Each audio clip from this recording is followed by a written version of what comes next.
Audio Jungle.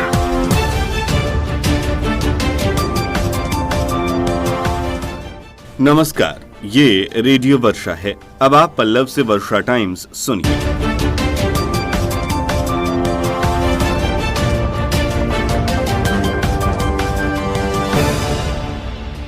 पहले सुर्खियां।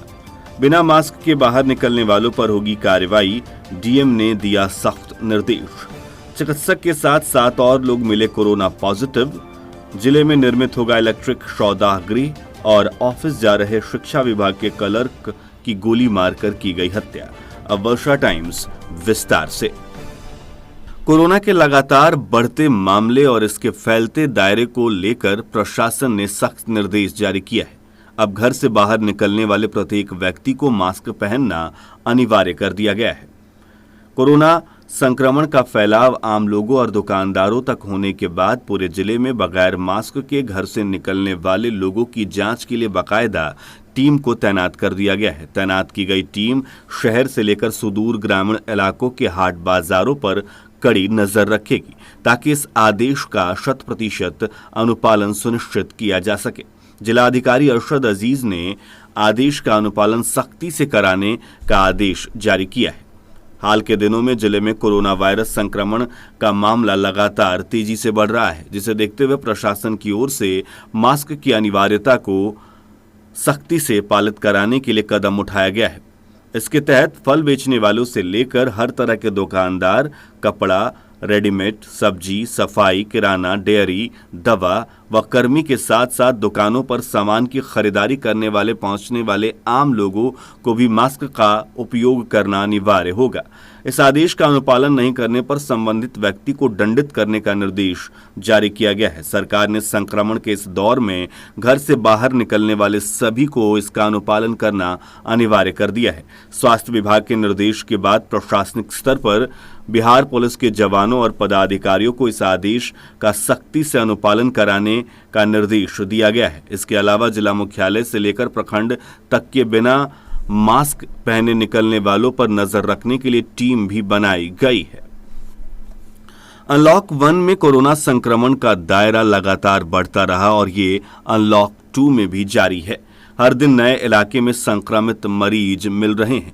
गुरुवार को एक आयुष चिकित्सक और एक मासूम बच्चे सहित 7 लोग कोरोना से संक्रमित पाए गए। नए संक्रमित लोगों के मिलने के बाद जिले में कोरोना संक्रमण का आंकड़ा 297 पहुंच गया है। इस बीच पिछले 24 घंटे के दौरान 28 और लोगों आइसोलेशन वार्ड से निकालकर अपने घर पहुंचाया गया है। ये लोग ठीक हो गए हैं। घर लौटे लोगों को चिकित्सकों ने 14 दिन तक होम आइसोलेशन में रहने का आदेश दिया है।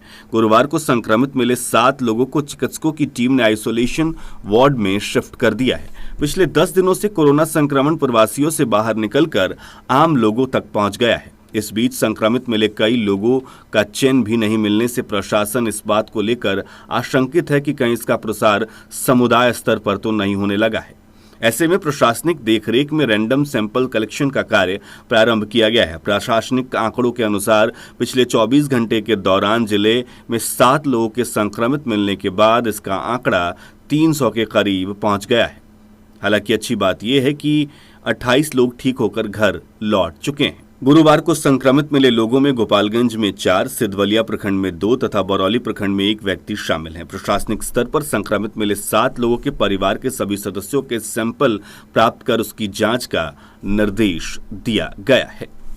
नेपाल में मानसून सक्रिय होने के साथ वाल्मीकि नगर बाराज से पानी छोड़े जाने से गंडक नदी का जलस्तर में उतार चढ़ाव ने ग्रामीणों की चिंता बढ़ा दी है। नदी के जलस्तर में हर दिन हो रहे बदलाव के कारण दियारा इलाके के लोग काफी आशंकित हैं।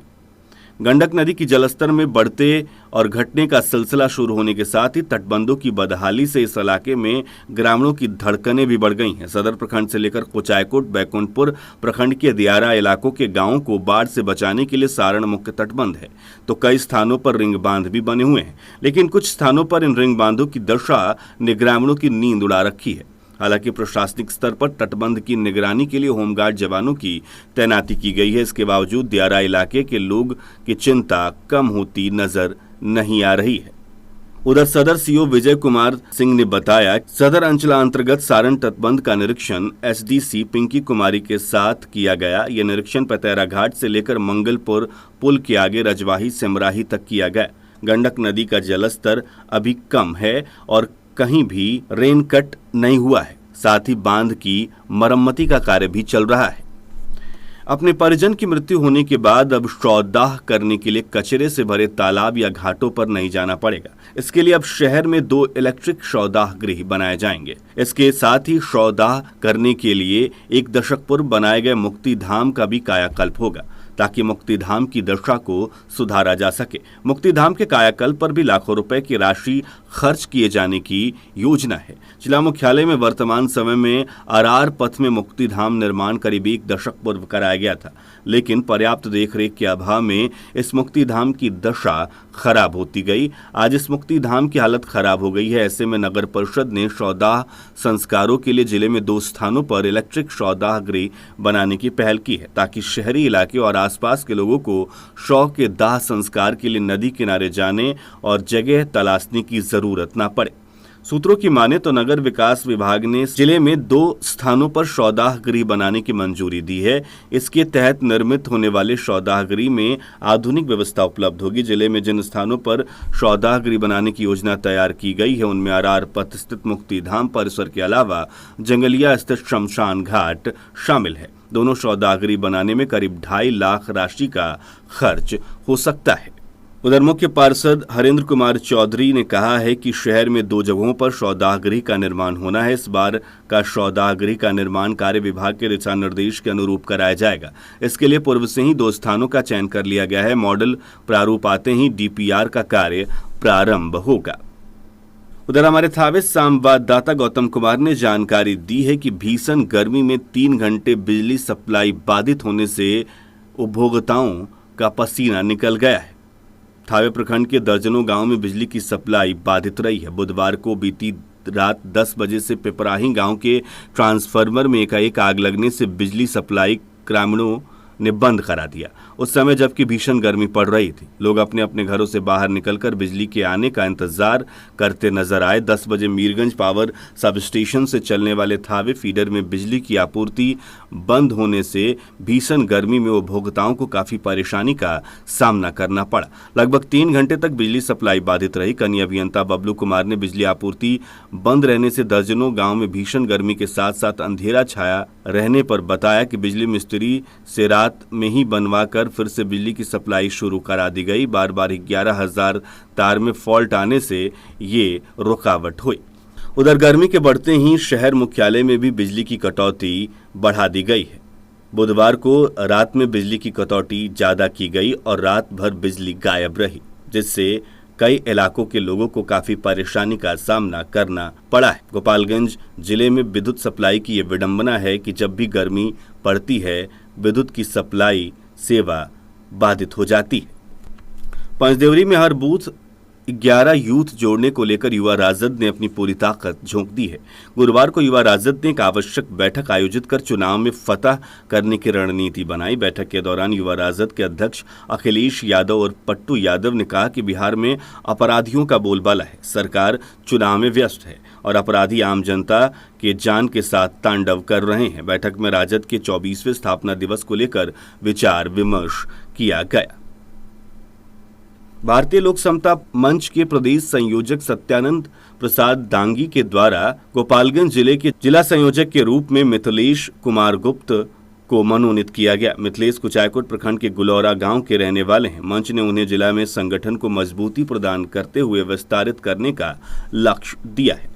हमारे माझागढ़ संवाददाता सुधीश प्रसाद श्रीवास्तव ने जानकारी दी कि प्रखंड में टीकाकरण कार्यक्रम के तहत वैक्सीन कुरियर का कार्य करने वाले कुरियर कर्मी के मार्च, मई, जून का मानदेय भुगतान नहीं होने से इनकी आर्थिक स्थिति दयनीय हो गई है। वहीं दूसरी तरफ कोरोना के सर्वे कार्य में लगाने और होम क्वारंटीन में रहने वाले प्रवासी मजदूरों की निगरानी करने वाले क्षेत्रीय पर्यवेक्षकों के मानदेय का भुगतान नहीं होने से इनकी भी दयनीय स्थिति हो गई है। कुरियर कर्मी विंदा यादव ने बताया कि कोरोना काल में सब लोग बचाव करते हुए घर में रह रहे हैं और हम सरकार का कार्य कर रहे हैं, जिसके बदौलत वैक्सीन कुरियर के हिसाब से यानी ठेकेदारी के तौर पर भुगतान किया जाता है।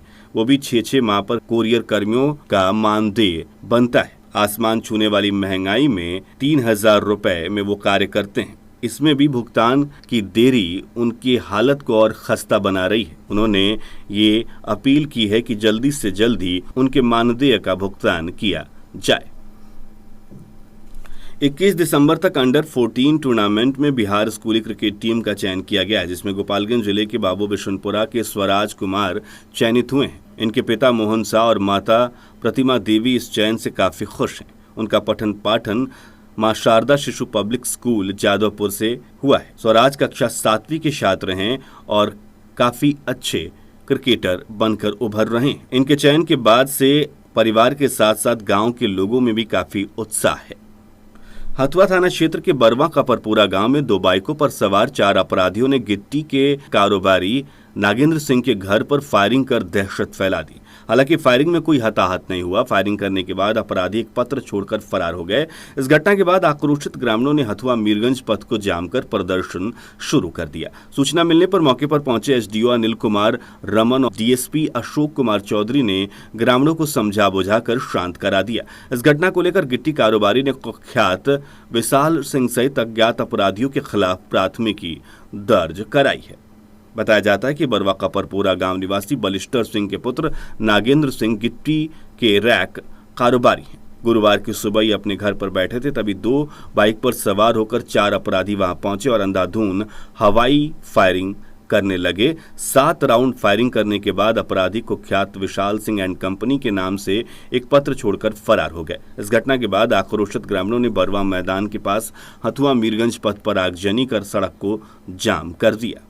पुलिस अपराधियों को गिरफ्तार करने के लिए छापेमारी कर रही है। उधर इस घटना को लेकर नागेंद्र सिंह ने कुख्यात विशाल सिंह तथा अज्ञात अपराधियों के खिलाफ प्राथमिकी दर्ज कराई है। थावे थाना क्षेत्र के लछवार गांव के समीप NH 531 गोपालगंज सिवान पथ पर एक बाइक पर सवार 2 अपराधियों ने घर से बाइक से ऑफिस जा रहे शिक्षा विभाग के क्लर्क को गोली मार दी। इस घटना के बाद आसपास के ग्रामीणों से सूचना मिलने पर मौके पर पहुंची पुलिस ने गंभीर रूप से घायल क्लर्क को इलाज के लिए सदर अस्पताल में भर्ती कराया, जहां कुछ देर के बाद क्लर्क की मौत हो गई। इस घटना की सूचना मिलने पर सदर अस्पताल पहुंचे जिलाधिकारी अरशद अजीज, पुलिस अधीक्षक मनोज कुमार तिवारी, एसडीपीओ नरेश पासवान ने घटना के बारे में जानकारी ली और पुलिस अपराधियों को गिरफ्तार करने के लिए छापेमारी कर रही है। बताया जाता है कि फुलवरिया थाना क्षेत्र के मजरवा खुर्द गांव निवासी अजय राय शिक्षा विभाग में क्लर्क के पद पर काम करते थे। प्रतिदिन की तरह गुरुवार को भी ये बाइक से ऑफिस जा रहे थे। बताया जाता है कि मीरगंज पार करने के बाद बुलेट पर 2 अपराधी इनका पीछा करने लगे। इस बीच लछवार गांव के समीप सुनसान रास्ते को देखकर बाइक सवार अपराधियों ने पिस्तौल से अजय राय पर 2 गोली दाग दी। एक गोली कंधे में और एक गोली इनके कांख में लगने से यह बाइक से गिरकर तड़पने लगे। इन्हें गोली मारने के बाद अपराधी 1 राउंड हवाई फायर करते हुए बुलेट मोटरसाइकिल से फरार हो गए। गोली की आवाज सुनकर ग्रामीण के साथ मौके पर पहुंचे पूर्व मुखिया मंटू गिरी ने इस घटना की सूचना पुलिस को दी। सूचना मिलने पर पुलिस बल के साथ मौके पर पहुंचे थाना अध्यक्ष विशाल आनंद ने घायल को सदर अस्पताल भर्ती कराया, जहां इलाज के दौरान अजय राय की मौत हो गई। वहीं डीएम अरशद अजीज व एसपी मनोज कुमार तिवारी ने पूरे मामले की जांच के लिए टीम गठन करने का निर्देश दिया है। इस घटना को लेकर मृतक के भाई अरुण कुमार राय के बयान पर अज्ञात अपराधियों के खिलाफ प्राथमिकी दर्ज कर पुलिस अपराधियों को गिरफ्तार करने के लिए छापेमारी चला रही है।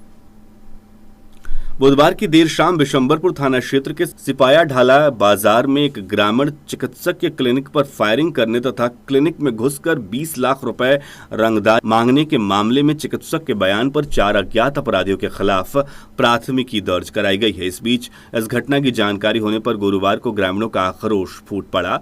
ग्रामीणों ने सड़क पर आगजनी कर प्रदर्शन शुरू कर दिया। सूचना मिलने पर मौके पर पहुंचे थानाध्यक्ष अशोक कुमार को आक्रोशित ग्रामीणों ने घेर लिया।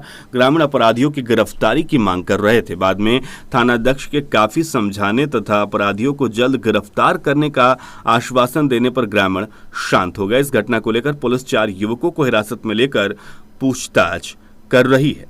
हमला चिकित्सक डॉक्टर रामेश्वर प्रसाद पर किया गया था। फुलवरिया प्रखंड के बथुआ बाजार के रामपुर जाने वाली सड़क की बदहाली से आक्रोशित ग्रामीणों ने गुरुवार को सड़क पर उतरकर प्रदर्शन किया। ग्रामीणों ने रामपुर गांव के समीप सड़क को जाम कर प्रदर्शन शुरू कर दिया। इस दौरान जनप्रतिनिधि से लेकर पदाधिकारियों के खिलाफ जमकर नारेबाजी हुई। ग्रामीण सड़क का जीर्णोद्धार कराने की मांग कर रहे थे। थावे थाना क्षेत्र के दुर्गा मंदिर स्थित होटल में छापेमारी कर थावे पुलिस ने 24 बोतल शराब बरामद की। रात्रि गश्ती के दौरान पुलिस को गुप्त सूचना मिली थी कि दुर्गा मंदिर के पास एक होटल में अवैध रूप से शराब की खरीद फरोख्त की जा रही है। गुप्त सूचना के आधार पर एसआई शैलेंद्र कुमार पप्पू पुलिस बल के साथ होटल में पहुंचे तो दुकानदार पुलिस को देखकर फरार हो गया। होटल में छापेमारी करने पर 16 बोतल देशी शराब तथा 8 बोतल विदेशी शराब जब्त की गई है। थानाध्यक्ष विशाल आनंद ने बताया कि फरार दुकानदार विदेशी टोला का जग्गू साह बताया जा रहा है, जिसके विरुद्ध थाने में शराब अधिनियम के तहत प्राथमिकी दर्ज की गई है। काफी समय से फरार चल रहे 2 वारंटियों को जादवपुर पुलिस ने गिरफ्तार कर न्यायिक हिरासत में जेल भेज दिया। थानाध्यक्ष दिनेश कुमार यादव ने बताया कि गांजा तस्करी के मामले में अवध नगर के संतोष सिंह और घर में आगजनी के मामले में पतैरा गांव के रंजन कुमार को गिरफ्तार किया गया है। अब अंत में सुर्खियां एक बार फिर। बिना मास्क के बाहर निकलने वालों पर होगी कार्रवाई, डीएम ने दिया सख्त निर्देश। चिकित्सक के साथ 7 लोग हुए कोरोना पॉजिटिव। जिले में निर्मित होगा इलेक्ट्रिक सौदागृह और ऑफिस जा रहे शिक्षा विभाग के क्लर्क की गोली मारकर की गई हत्या। इसके साथ ही वर्षा टाइम्स का ये अंक समाप्त हुआ। नमस्कार।